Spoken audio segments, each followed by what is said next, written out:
Palanghat national ক্লাবের উদ্যোগে দুর্গাপুজোর প্রস্তুতি সম্পন্ন। প্রতি বছরের ন্যায় এবছরও পালংঘাট ন্যাশনাল ক্লাবের ব্যবস্থাপনায় বহু জাঁকজমকপূর্ণভাবে দুর্গাপুজোর আয়োজন করা হয়েছে। এবারও পূজায় বিশেষ সাংস্কৃতিক অনুষ্ঠানের আয়োজন করা হয়েছে বলে জানান কমিটির কর্মকর্তারা। কমিটির পীযূষ কান্তি দে, সায়ন দাস, বিশ্বজিৎ সাহা, গৌতম সাহা বলেন, প্রতি বছরের মতো এবারও তারা বহু আকর্ষণীয়ভাবে পুজোর আয়োজন করেছে। পুজোর 4 দিনই থাকবে সাংস্কৃতিক অনুষ্ঠান। বরাকের বিখ্যাত শিল্পী বিধান লস্কর সাংস্কৃতিক অনুষ্ঠানে মঞ্চ কাঁপাবেন। পুজোর 4 দিনই সবাইকে উপস্থিত থাকার সাদর আমন্ত্রণ জানান কমিটির। ন্যাশনাল ক্লাবের পুজো অনেক পুরনো, আমরা অনেক বছর থেকে সেই পুজো করে আসছি, আর প্রত্যেকবারই আমরা নিত্য নতুন কিছু করার চেষ্টা করছি।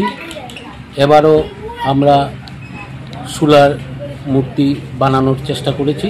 সবাই এই পুজোতে আসে, আমাদের এলাকার সবাই এই পুজো নিয়ে খুব গর্বিত। আর আমরা এবার পুজোয় ষষ্ঠী থেকে আমাদের অনুষ্ঠান থাকবে, প্রত্যেক দিন সন্ধ্যা 7:00 থেকে 5 দিন।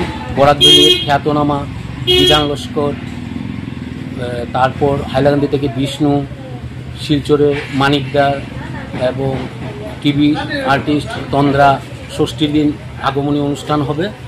আপনারা সকলে এই অনুষ্ঠানে এসে অনুষ্ঠানটিকে সুন্দর ও সার্থক করে তুলবেন, তার জন্য আপনাদের কাছে বিনম্র আবেদন।